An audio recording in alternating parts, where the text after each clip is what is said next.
are you faithful to our mother? Not because I want to be an ethical, upstanding man like the founders of this country. I am faithful to their mother because Jesus Christ died for my sins. Dad, why do you spend time with us? It just provides an opportunity to say, at one time your father was an extremely wicked man who would not be able to do any of the things he is doing right now in this family. But Jesus Christ, loyalty to Him, that must be first in everything, or we create a family full of Pharisees, a church full of Pharisees, and a lot of people emphasizing and talking about things that just aren't that important. Is it important to dress decently? Absolutely. Absolutely. But from where should that come? We should have the wisdom of Scripture to guard us in this, because we live in a culture that doesn't even know how to spell the word decency or modesty. But it flows from the fact of what? That Christ died for me. Do we want young men to act like young men and young ladies to act like young ladies? And do we go to the Scriptures in order to discover what that's like? Absolutely. But it's not about that primarily. It's about Jesus Christ and His gospel. And that's what Paul is getting at here for all of us, is let's not ever be distracted from what is the corpus, what is the main, what is the core, what is the foundation of our Christian life.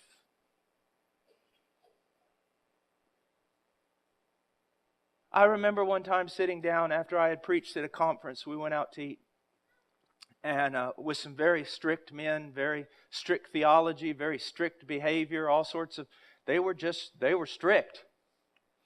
And I remember this young guy comes walking up to us. He was our waiter. And I mean, he had more bracelets on than my wife has ever even owned. He had blonde hair with flippy little things and all sorts of weird glasses on. And I mean, he was something. All right? He saw my Bible. And he walks up, he's got our water, and he walks up and he sees my Bible. And he goes, Dude, you got a Bible. I go, yeah, I do. He goes, cool. He goes, I got one of them. I go, great. And I looked at the faces of those men. They were mad.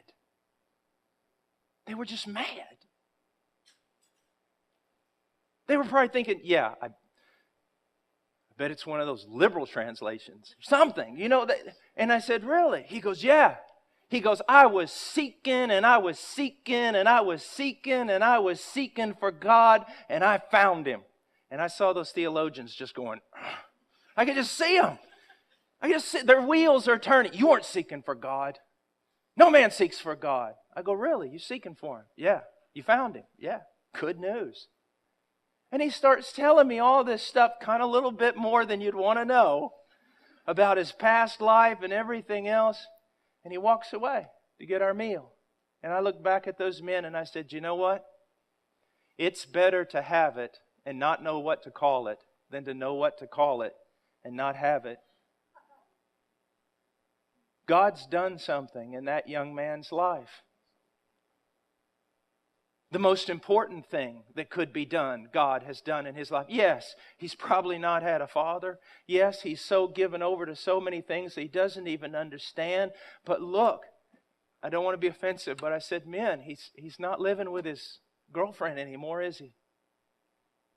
He's recognizing some things here. What did that? The gospel did it. Now let's come along and help this guy and try not to mess him up with all our little emphasis that are not emphasis.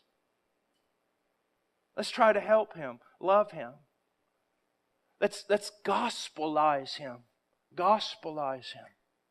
Teach him more and more of the gospel. Yes, we're going to talk to him about the law. We're going to talk about manhood. We're going to talk to him about family. We're going to talk to him all those things. But those things, correctly lived out, are only results of having understood the gospel of Jesus Christ. The gospel of Jesus Christ. And that's what I want us to see in this church. We can all have different emphasis. That's part of being a body. I come to the body with certain gifts, ways of looking at things, maybe a little bit different than you. You come, other emphasis. But here's what I want us to see in this church. That it's the gospel of Jesus Christ. And that's the main thing. And that's the only thing that produces piety.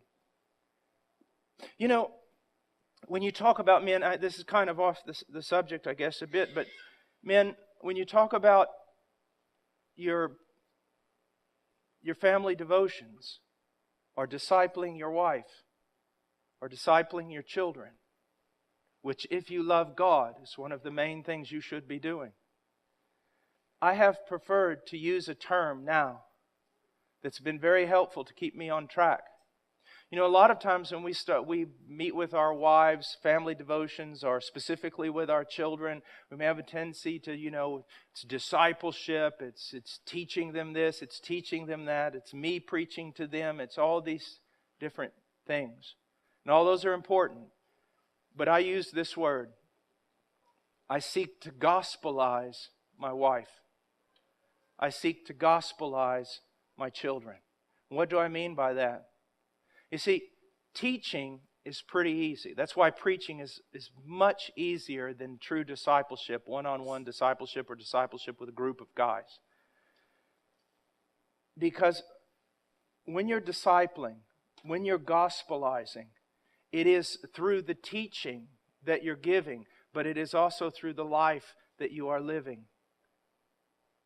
I want, with my children, to communicate who is God. Who is this magnificent Christ? What has He done for us on this cross? And then I want those things that flow from that, like love and mercy and grace and compassion and all these things. I want that to flow out of my life into them. I want them to see that as the standard. Listen to me. If you grab the gospel and take seriously the commands to love one another, you'll work the rest of it out. You'll work the rest of it out. You will work the rest of it out.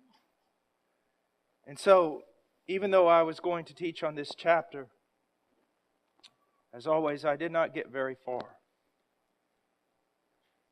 But here's what I want you to see, dear church.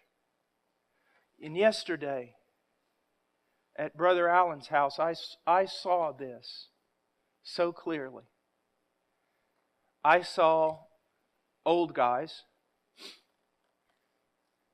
like Kevin. And I saw young guys like Luke and others from the university. I saw girls out there from the university who are going to get in trouble because they got my boys all wet. Not really. I saw all kinds of people who would normally not come together under any circumstance, come together to help somebody move all day in the rain. That's the gospel working. Even the Roman authorities who persecuted Christianity were absolutely astounded. What were they astounded about? The love that these people have for one another. The way they serve one another just literally was astounding to them. They couldn't figure it out. Why? It's a mystery. One of the things that I'm always talking about